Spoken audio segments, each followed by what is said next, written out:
நீங்கள் பலனடைவீர்கள் என்ற புத்தகத்திலிருந்து நித்தமும் ஆவியானவர் காத்து கொண்டிருக்கிறார் என்ற தலைப்பின் கீழ் இப்பொழுது கேட்போம்.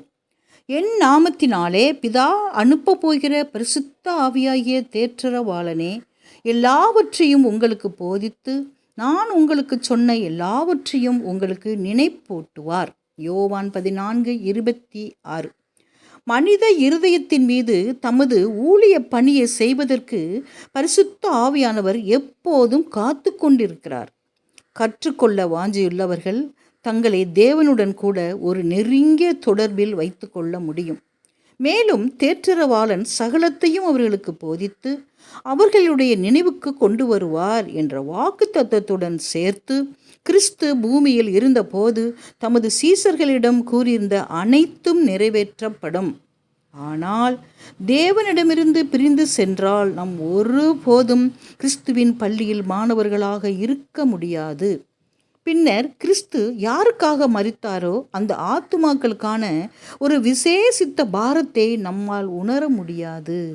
கிறிஸ்துவின் பாடங்களை கடைபிடிக்க சீசர்களுக்கு மிக கடினமாக இருந்ததற்கு காரணம் ரபிமார்கள், வேத பாரகர் மற்றும் பரிசேயர்களின் பாரம்பரியங்களும் போதனைகளுமாம்.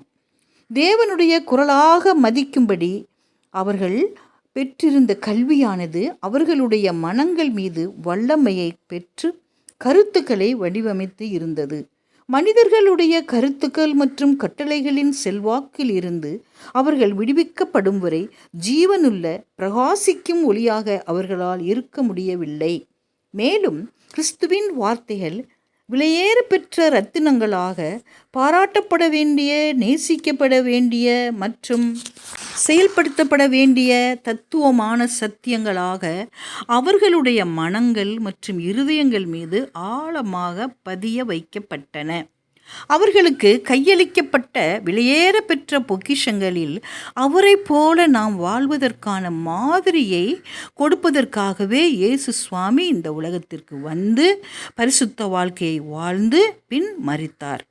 பிழைகள் மற்றும் மனித பாரம்பரியங்களால் கலப்படம் செய்யப்படாத சத்தியங்களை அவருடைய சபைக்கு கொடுக்க மிகவும் விலை மதிப்பற்ற போதனைகளுக்கு அவருடைய சீசர்களை காப்பாளர்களாக ஏற்படுத்தினார். அவர் தம்மைத்தாமே உலகிற்கு ஒளியாகவும் நீதியின் சூரியனாகவும் வெளிப்படுத்தினார். மேலும் பிதாவானவர் தம்முடைய நாமத்தினால் அனுப்பப் போகிற பரிசுத்த ஆவியாகிய தேற்றரவாளனை அவர்களுக்கு வாக்குரைத்தார். நான் உங்களை திக்கற்றவர்களாக விடேன், உங்களிடத்தில் வருவேன். யோவான் 14:18. தாம் அனுப்புவதாக உலக மீட்பர் வாக்குரைத்த தெய்வீக வாக்கியங்களை தேவனுடைய பிரசன்னமும் வல்லமையும் அவற்றை புரிந்து கொள்ள மிக தம்முடைய மக்களை இந்த உலகத்தில் அவருடைய கிருபை இல்லாதவர்களாகவும் தேவனுடைய எதிரியினால் அலைக்கழிக்கப்படவும் உலகின் அடக்குமுறைகளால் இருதயத்திற்குள் சத்தியத்தை ஏற்றுக்கொண்டு அன்பு என்னும் ஆத்துமாவை சுத்திகரிக்கும் விசுவாசத்தின் கிரியைகளை வைத்திருப்பார்கள். அவர்களுடைய ஆவிக்குரிய நரம்பு மற்றும் தசை அனைத்தும் அவர்கள் புசிக்கும் ஜீவ அப்பத்தின் மூலம் போஷிக்கப்படுகின்றன. ஆமென்.